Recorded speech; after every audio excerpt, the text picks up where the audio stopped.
Toujours très, très confortable. C'est comme ça partout sur la province. On aura vraiment une très belle fin de semaine.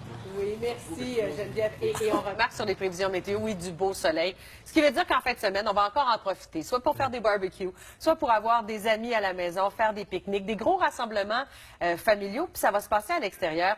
Et l'été, plus que jamais, ben, c'est propice aux infections alimentaires, oui, aux intoxications alimentaires. On en parle avec Patrick Despaquettes, qui est microbiologiste. Bonjour, M. Paquette. Bonjour. L'été, est-ce que vous avez des statistiques sur le nombre de personnes qui sont malades en raison des aliments qu'ils vont consommer? Mais en fait, on pourrait dire que sur une année, ça va être environ entre 1500 à 2000 cas de toxi-infections alimentaires qui vont être recensés. Mais ce nombre-là est certainement plus élevé parce qu'il faut savoir que les toxi-infections alimentaires, c'est une maladie à déclaration obligatoire. Donc, ça va être les gens qui vont se présenter à l'hôpital ou qui vont rencontrer un médecin. Mais on pourrait être malade, rester à la maison, Oui. puis à ce moment-là, ça va être sous-évalué. Alors, quelles sont les précautions à prendre? Bien, premièrement, le lavage des mains. Ça, on le dit, on le répète, 80 des infections qu'on va acquérir durant une année viennent de nos mains. Donc, dans la cuisine, nos mains, c'est notre pire ennemi, c'est celui à surveiller. Puis par la suite, c'est de porter une attention particulière aux aliments qui sont à risque.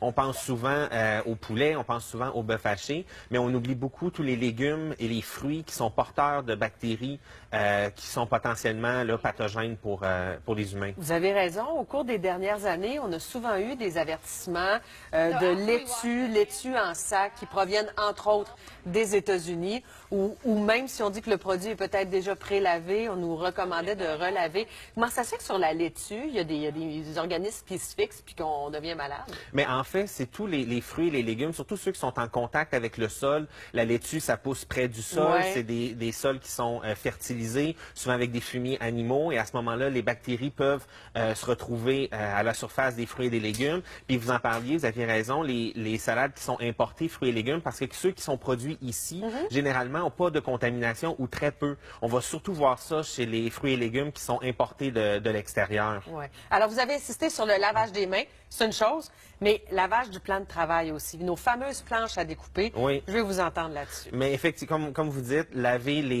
se laver les mains avant de manipuler les aliments, après les avoir manipulés. Quand on manipule des aliments qui sont crus puis des aliments qui sont cuits ou prêts à manger, s'assurer qu'on n'a pas de contamination croisée parce que ça aussi, c'est l'autre ennemi qu'on a dans la cuisine, les bactéries qui se retrouvent sur le manche du couteau que j'ai manipulé, sur la planche à découper. Je passe d'une viande à un fruit ou à un légume. Donc là, encore là, il y a un risque qui est important.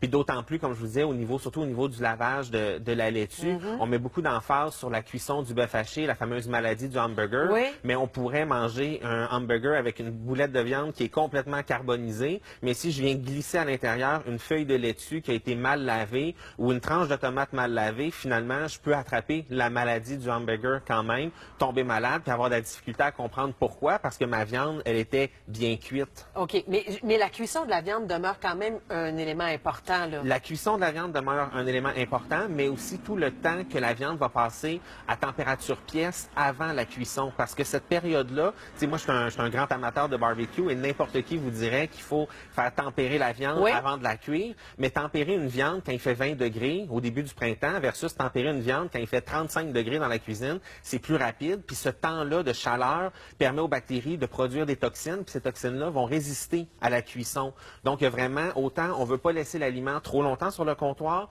mais on va être sûr de le cuire puis de le réfrigérer rapidement après. Je ne vais pas vous poser une question piège, mais c'est quoi le temps maximum qu'on pourrait laisser tempérer notre steak de ce temps-ci là, à 35 degrés? Je vous dirais que quand on le touche, à partir du moment qu'il sort du frigo, il est à 4 degrés. On le met sur le comptoir. À partir du moment qu'on sent qu'on est à une température pièce, généralement, oui, on va sur le grill rapidement. Là. OK, on parle de bœuf, de steak haché. On va avoir ensemble un tableau à l'écran d'aliments qui sont plus à risque. Oui. Alors, viande mal cuite, poisson, fruits de mer.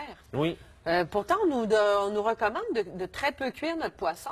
Bien, souvent, parce que l'intérieur de la viande est stérile. Ça va être l'extérieur qui va être recouvert de bactéries. Donc, à ce moment-là, si on cuit un poisson à l'extérieur, la même chose d'un steak, on va manger un steak saignant, il n'y aura pas de problème associé à ça, manger du porc rosé. C'est vraiment quand la viande va être hachée, où est-ce que là, les bactéries de surface vont se retrouver à l'intérieur. Et là, c'est là qu'on veut s'assurer la même chose au niveau d'un tartare. C'est la raison pour laquelle on va suggérer aux gens de prendre un poisson qui est très frais, puis de l'apprêter la journée même pour s'assurer qu'il y a le moins possible de bactéries à la surface qui se retrouvent à l'intérieur de la préparation. Puis les chefs qui travaillent le tartare de bœuf, entre autres, travaillent souvent sur la glace. Sur la glace, Hein? sur des pièces très fraîches, puis très rapidement. C'est Ouais. préparé à la demande. Je parlais de rassemblements familiaux, le pique-nique, là, la fameuse salade avec de la mayonnaise ou les œufs farcis là, que nos mères font, c'est tellement bon.